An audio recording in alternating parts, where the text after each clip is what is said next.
As tensions are escalating at the Greek border in northern Turkey, thousands of migrants are trying to cross. They are being met with the growing blockade by Greek police.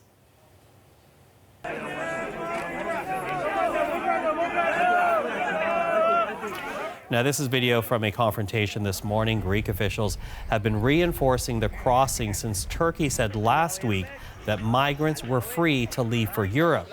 Turkey took that action to pressure European leaders to help after Turkish soldiers were killed in Syria. So now thousands of migrants are left in the balance trying to flee the violence and get through into Europe. Margaret Evans is tracking the story. She joins us right now on the ground from Edirne in Turkey. So Margaret, hello to you. Talk to us about the latest that you're seeing right now. Well, I'm in a camp pretty much on the outskirts of Edirne, as close as we can get, as close as the Turkish police are letting us get to the Greek border because of that tension there.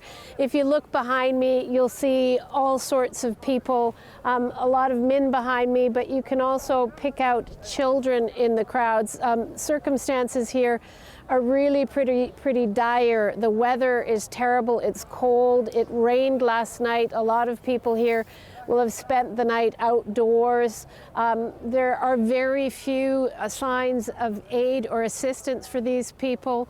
We've seen one local Turkish aid agency, a couple of people from the city coming to hand out food, but people here are really unsure about what's happening. We haven't met anybody who has not said that we're here because the Turkish President Erdogan said that the borders would be open. They've arrived expecting to go across, and of course we've seen some really violent clashes and scenes earlier in the week between the Greek border police and the migrants trying to go across, and a lot of tit for tat between allegations between the Greeks and the Turks, of course, old enemies.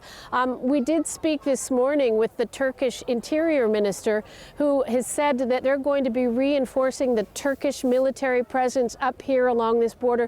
They're accusing the Greeks of pushing migrants back into Turkey when they're trying to get into Europe. I asked him if Turkey wasn't, in fact, exacerbating or partly to blame for this crisis because of that invitation to go to Europe. He denied that. He said the European Union has basically abandoned Turkey. Turkey has well over 3 million Syrian refugees already in this country. They're extremely worried about the fighting just across the border in Idlib in Syria, where there are more than 1 million people up against that border, and they're afraid they're going to come in here. The people in this camp, it's not a new wave of refugees. These are people who've been suffering for years now, some economic migrants, some people who fled Syria years ago. So it's a very, very depressing situation up here on the border. We've got 3 little kids coming along right now.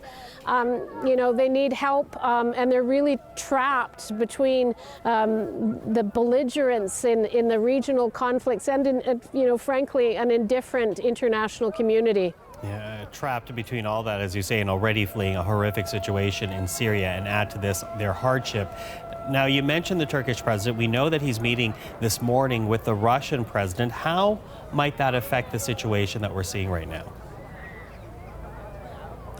You know, I don't think it's going to affect the situation on this border, this northern Turkish border with Greece at all, really. I mean, we have been speaking with people here who said that they're waiting for the outcome of that meeting to make a decision about whether to stay, whether to go.